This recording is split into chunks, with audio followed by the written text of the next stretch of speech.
than dust and visible pollutants, we tend to look past the indoor air impurities we can't see. Well, these invisible contaminants may even harm our health. David Overfield from the Environmental Public Health Division of the Florida Department of Health in Orange County is here to tell us why we shouldn't ignore indoor air quality and how to test your indoor air. Thanks for joining us, David. Thank you, Annetta. So, Florida, you know, we like being outside, we like the fresh air, and then we come inside where we've sealed this little box. Is that the first problem? Yeah, that's a big problem. So if we are inside and we don't open our windows or we don't run our air conditioners, we're not allowing our homes the opportunity to breathe. Those systems are like the lungs of your house. So it's hard to get those indoor air quality contaminants out without using your lungs. You said two things, running the AC and opening the windows. Why is each one of those important?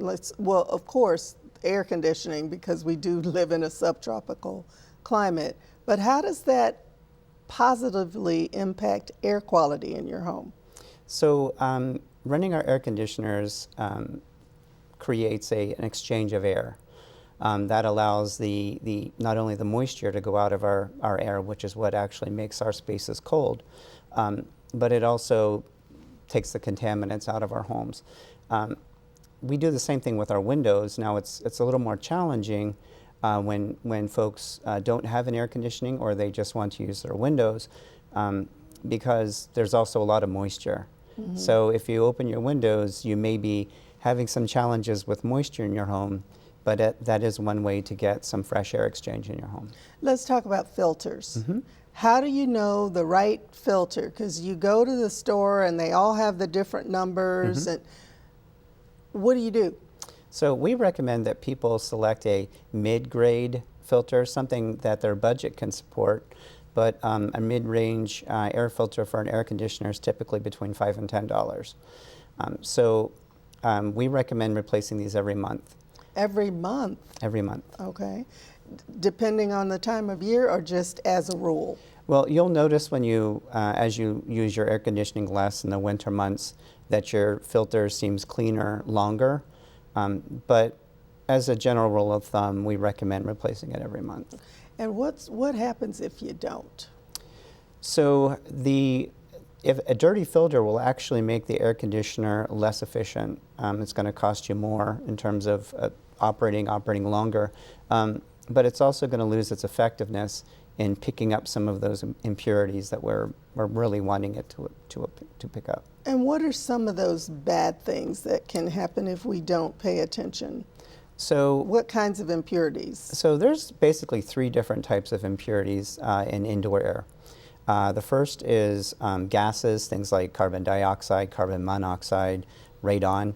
And then there are particles. So think of things that burn, like maybe a stove, incense, tobacco. Candles. Candles, thank you.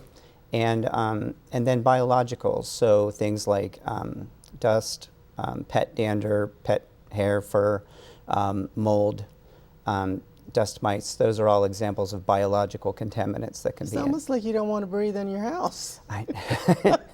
Yeah, sometimes you don't want to know that much. Right. So when you do suspect that your air is not as clean or pure as possible, how do you test it to make sure? So we actually offer an indoor air quality assessment from our office. An inspector would call a resident. It's $65 to do the indoor air quality assessment, but we would measure the components of the air to the EPA standard. We would do a brief survey with the resident about their cleaning practices and their hobbies and things that might impact the air. We would go through the home with the resident to help them determine, the sources that are causing their indoor air quality problem, and then we will provide the resident a report and type that up and send it to them after we're finished. Carpet, bare floors, tile, wood. Wow. Well, or is that a whole another discussion? Well, they all have their own benefits and problems. If you have a home with bare wood or tile, you're going to notice that your home's getting a lot dustier because carpets attract that dust and they hold it. So in terms of indoor air quality, you could have a carpet that's dirty because it is picking up all the dirt and the particles and everything that people are bringing in. Or you could have a home that's very dusty because there is no carpet and those materials are settling out elsewhere. So in terms of indoor air quality, it really doesn't matter. A dirty carpet may be dustier than a dusty home. So it is important to vacuum and clean your carpets regularly.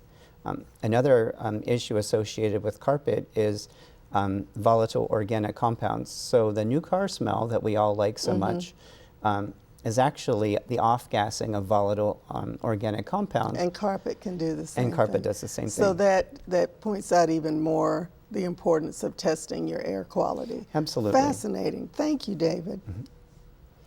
Knowing your indoor air quality will help you breathe easier with relief, literally. If you suspect you have indoor air quality problems or would like more information, call the Environmental Public Health Program at the Florida Department of Health in Orange County at 407-858-1497. To learn more, visit orangefloridahealth.gov.